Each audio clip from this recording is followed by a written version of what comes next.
Buenas, soy Eduardo Medina y hoy voy a aprovechar este vídeo para hablar un poco sobre los portátiles AMD construidos para ser utilizados por Linux y de paso voy a comentar mis preferencias de hardware si se quiere utilizar un sistema operativo Linux. Después de varios años de éxito, parece que AMD por fin está empezando a calar en un segmento que a lo largo de su historia se le ha resistido muchísimo: el hardware dedicado a Linux. Bien, esta semana tanto Slimbook como Tuxedo han anunciado modelos de portátiles que incluyen una APU Ryzen. Para los que anden perdido, una APU o un APU, en fin, a mí el género como que me da igual, la línea de procesadores de AMD con gráfica integrada.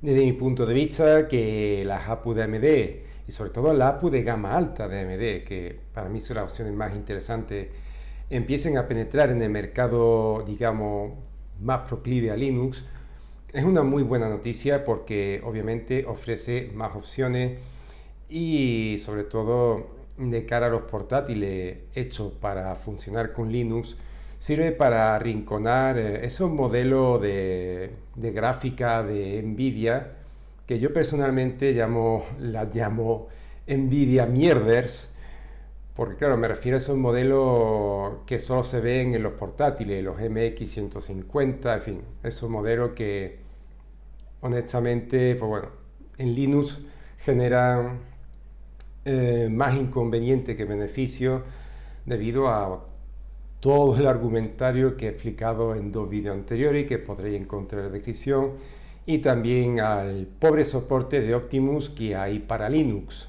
Las gráficas integradas que tienen las APU de AMD pues son muchísimo más poderosas que las integradas de Intel, y además hay que sumar que los drivers para la gráfica de AMD pues están muchísimo más desarrollados que los drivers para gráficas de Intel disponibles para Linux. Y esto se puede comprobar con videojuegos prácticamente. Yo, por ejemplo, el Doom 2016, mi portátil láser, una Acer Aspire, con un procesador Intercomet Lake, un Core i7 Intercomet Lake, pues el Doom 2016 en el menú, no en juego, pues no me va ni a 10 FPS. Yo estoy seguro de que ese mismo procesador ejecutaría de un 2016, bueno, obviamente con los gráficos configurados en bajo, pero lo ejecutaría de forma fluida si utilizara un sistema operativo Windows. Pero en Linux, muchísimos juegos que pueden funcionar bien o relativamente bien en Windows, pues en Linux desastre, sobre todo cuando se ejecuta juegos mediante Wine o juegos nativos para Linux hechos con Vulkan. Curiosamente, los juegos que funcionan con OpenGL sí que van bien en Intel. La verdad es que el D-Rally funciona muy fluido, eso sí, a cambio de poner los gráficos al mínimo. Pero eso, que los drivers para la gráfica de AMD están muy por delante en Linux de los de Intel, y esto pues aumenta de manera enorme el atractivo de las APU de AMD para incorporarla en portátiles hechos para funcionar con Linux. Cambiando de tema, pues me gustaría comentar cosas sobre mi preferencia de hardware. Empezando por los procesadores, pues yo soy neutral, no soy ni de Intel ni de AMD. Sin embargo, pues he comentado muchas veces que en ordenadores de escritorio pues prefiero un Full AMD en estos momentos, o sea, un procesador y una gráfica dedicada de AMD, mientras que en portátiles pues prefiero quedarme con un procesador Intel, y si hay una tarjeta gráfica dedicada, pues obviamente esta sería de AMD. Bien, ¿a qué viene esta dualidad? Pues la razón o la cuestión no está en el procesador en sí, o sea, el procesador me da lo mismo. Yo la verdad es que en tema de hardware paso bastante. A mí lo que me interesa es el software. Yo el hardware yo evalúo, funciona, sí, funciona correctamente, sí, da el rendimiento que demando. Sí, pues bueno, pues entonces el burro para adelante. No, no soy un gran fanático, de hecho, no me entusiasma el hardware. Pero bien, el motivo de esta dualidad pues viene de que los portátiles pues muchas veces incluyen componentes, digamos, raruno, ¿no? Que pueden terminar haciendo que un sistema operativo Linux falle. Jason Evangelho, el contribuidor de Forbes dedicado al escritorio Linux, declaró lo siguiente sobre la última generación del Acer Swift 3. This is an excellent Ultrabook. This is the Acer Swift 3 with Ryzen 4000, but they don't ship any of these systems with Linux, and it doesn't so far run Linux especially well. Estos problemas de compatibilidad o mal funcionamiento no derivan del procesador en sí, sino de otros componentes presentes en los portátiles. Y es aquí donde Intel termina inclinando la balanza a su favor. Y es que Intel no solo hace procesadores, también hace Wi-Fi, hace muchísimos componentes y es el fabricante que mejor soporte da a Linux. O sea, es así. Los usuarios de Windows no tienen ninguna dependencia de Intel. Intel muere y los usuarios de Windows pueden utilizar AMD perfectamente porque todos los componentes de hardware son compatibles con Windows. Pero en Linux esto no es así. Los usuarios de Linux tenemos una gran dependencia del soporte de Intel, que no solo es el fabricante que mejor soporta Linux, sino que también la compañía que más contribuye al kernel Linux. Pues claro, esta dependencia de Intel y el hecho de que los portátiles muchas veces sean traicioneros, pues hace que me decante por Intel en lugar de AMD. Y bueno, hablando de portátiles Acer, mi actual portátil, que bueno, como he dicho es un Acer 5, pues es un portátil full Intel o casi totalmente Intel, tiene muchísimos componentes de Intel y gracias a eso desde el primer momento ha funcionado perfectamente con Linux, o sea, a partir del kernel 5.3, Linux 5.3, vamos, lo detecta absolutamente todo. El primer sistema operativo que le instalé fue Fedora 31 Workstation y lo detectó todo, o sea, todo funcionaba. ¿Y a qué viene este buen funcionamiento? Obviamente a que el ordenador estaba hasta arriba de componentes de Intel. Y si os fijáis en los ordenadores, en los portátiles que venden los ensambladores de ordenadores Linux, o sea, Tuxedo, Slimbook, Urbant, System76, pues sus portátiles están hasta arriba de componentes de Intel. ¿Y por qué están hasta arriba de componentes de Intel? Porque Intel tiene untado a todo el planeta, bueno, capacidad tiene, la verdad, pero la realidad es que la compatibilidad que ofrece Intel con Linux pues es superior al resto de fabricantes.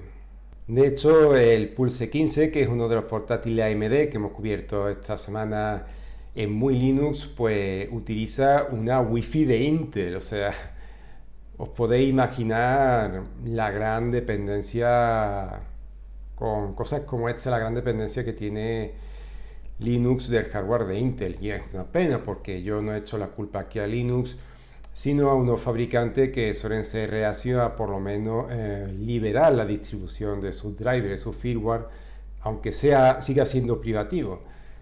Pero por lo menos que pueda ser incluido la versión vanilla de Linux, que está hasta arriba de firmware y driver privativo, y mejorar la compatibilidad de hardware. De hecho, las Wi-Fi de Intel funcionan con un firmware privativo. Y aquí es donde entra la excepción a mi argumentario, ya que cuando recomiendo Intel en portátiles me estoy refiriendo pues, a los portátiles vendidos por los grandes fabricantes, por fabricantes mainstream, vamos, o sea, Asus, Acer, ThinkPad, HP, ya sea modelos sin sistema operativo o con Windows preinstalado, ya que a pesar de que haya muchos modelos de portátiles sin sistema operativo preinstalado, pues dichos ordenadores suelen incluir componentes hechos para ser utilizados con Windows. Y bueno, obviamente esto no es aplicable a los ensambladores de equipos informáticos hechos para ser usados con Linux. O sea, Slimbook, Vant, Entrowar, Tuxedo, ya que se supone que los ordenadores de estas empresas están probados y están hechos para ser utilizados con Linux, por lo que tendrían que funcionar correctamente con Linux. Y de hecho, si me dieran a elegir un portátil para uso profesional, en estos momentos yo recomendaría el Pro X de Slimbook con AMD Ryzen. Tiene un modelo de APU de gama alta, y la verdad es que yo creo que como 1 GB de SSD de Samsung y 32 GB de RAM sería, digamos, una buena réplica, entre comillas, de mi ordenador de sobremesa.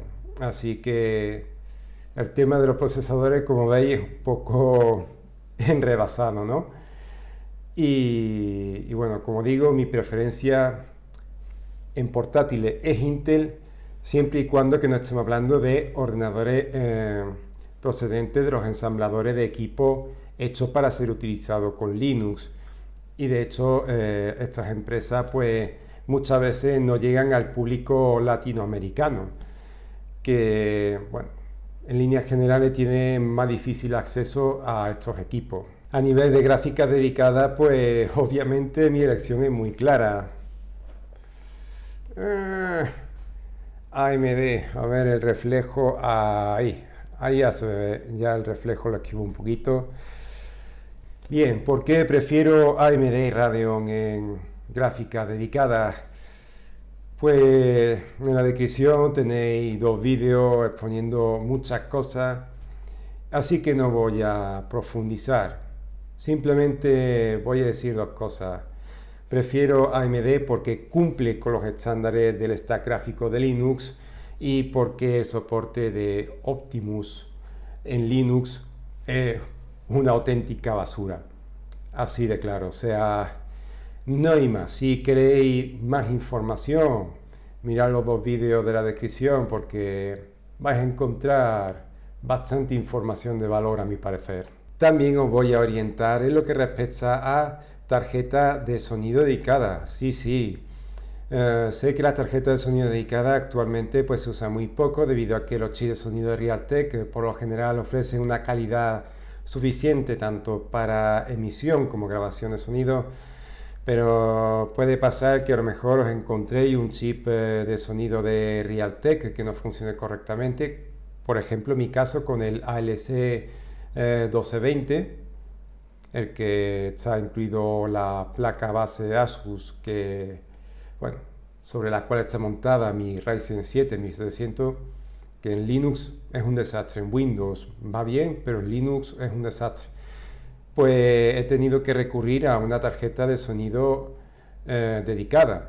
¿Y qué marca recomiendo de tarjeta de sonido dedicada en Linux? ¿Hay alguna marca que funcione bien? Pues sí, hay un par de marcas que ofrecen una compatibilidad bastante elevada y son Sonar y también Essence, ambas de Asus. Y bueno, por lo general la tarjeta de sonido dedicada de estas 2 marcas, bueno, las 2 son de Asus, pues suelen funcionar bastante bien en Linux. Lo malo es que en muchísimos modelos la compatibilidad con Pulse Audio está rota, por lo que para lidiar con los volúmenes de sonido tanto de entrada como de salida tendréis que utilizar Alsa Mixer, la interfaz de Alsa Mixer directamente en lugar de las interfaces de audio de los entornos de escritorio que se apoyen en Pulse Audio. Y bueno, si queréis hacer la configuración de los volúmenes de forma más cómoda, os recomiendo la aplicación Cas Mixer o QAS Mixer, que es una aplicación gráfica hecha con Qt5, pues para poder manejar Alsa Mixer de forma gráfica. Se ve relativamente bonita, para mí agradable a la vista. Y bueno, yo poca cosa con la Sonar DSX que utilizo, simplemente cojo el canal maestro y el input general los pongo al máximo y después en las aplicaciones pues regulo los niveles de sonido. Por ejemplo, la entrada, pues yo tengo la entrada de sonido al máximo en Arsa Mixer, pero después a través de OBS, pues bajo la entrada del micro a 10,5 decibelios para obtener un sonido medianamente bueno y bueno, lo consigo a pesar de estar utilizando un micro de estos que por lo general no es que sea muy allá. Le he dado un porracito al embalaje de la Sonar, pero tranquilo que no ha salido rodando. Por último, pues tenemos la placa base y aquí desgraciadamente no puedo echar un cable. Yo llevo más de 10 años atado a la placa Asus y yo personalmente, a nivel de sobremesa me refiero, y bueno, personalmente estoy bastante contento con los resultados.